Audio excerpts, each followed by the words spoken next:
اللہ نے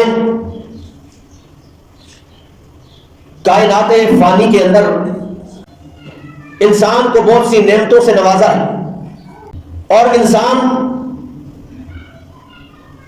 اشرف المخلوقات بنایا اور فہم عطا فرمایا،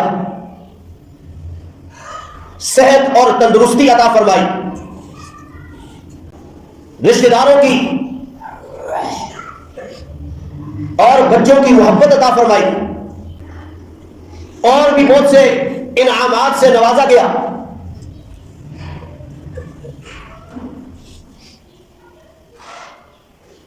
اس کائنات میں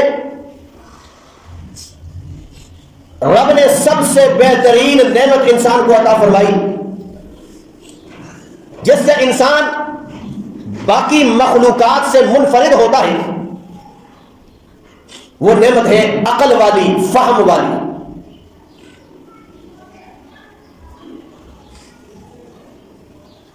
حدیث میں آتا ہے کہ اللہ کسی کے بارے میں خیر کا ارادہ کر دے، یفقہہ فی الدین، دین کی سمجھ عطا فرماتے ہیں۔ اس وجہ سے انسان مکلف ہے، نماز روزے حج زکات کا مکلف ہے، کیونکہ انسان کو فہم عطا فرمایا گیا، عقل عطا فرمائی گئی،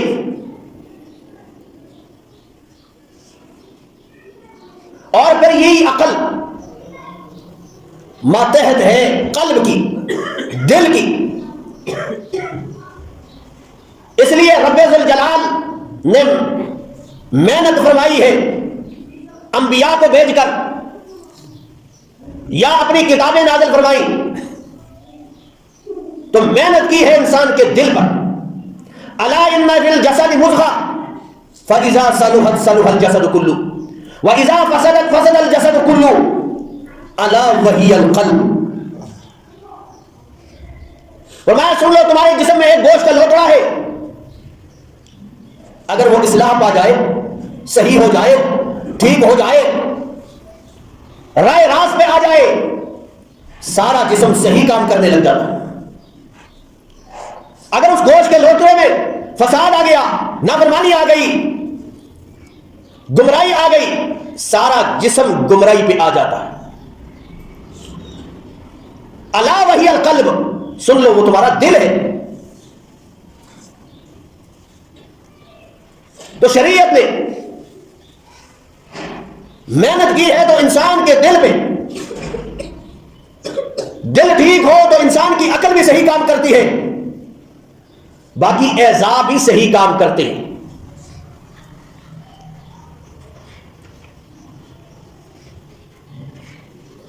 معاشرے میں آج بد امنی ہے، بد سکونی ہے، یا عبادات ہم کرتے ہیں، وہ روح، وہ تسکین عبادات میں حاصل نہیں ہوتی ہے۔ یہ وجہ ہے کہ قلب ٹھیک نہیں ہے، قلب کے اندر غیر اللہ کی محبت موجود ہے۔ قلب کے اندر، دل کے اندر اللہ کی محبت ہوتی تو دل بے چین ہوتا، اللہ کی عبادت چلی۔ ہمارے دلوں میں کتنا سکون آتا ہے نماز پڑھنے میں، ہر بندہ ٹٹولے نا، یہ تو راز کی باتیں ہیں۔ کتنا قرآن پڑھ کر تسکین حاصل ہوتی ہے، کیونکہ اصلاح ہی نہیں دل کی، اور دل میں شریعت محمدی صلی اللہ تعالی علیہ وسلم کا احترام ہی نہیں، عزت ہی نہیں۔ اس وجہ سے جو حکم بھی اللہ کی طرف سے آتا ہے ہم اس کی طرف توجہ نہیں دیتے۔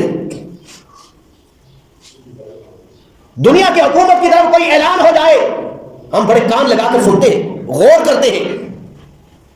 اللہ کا حکم دیا جائے تو ہمیں کوئی توجہ نہیں۔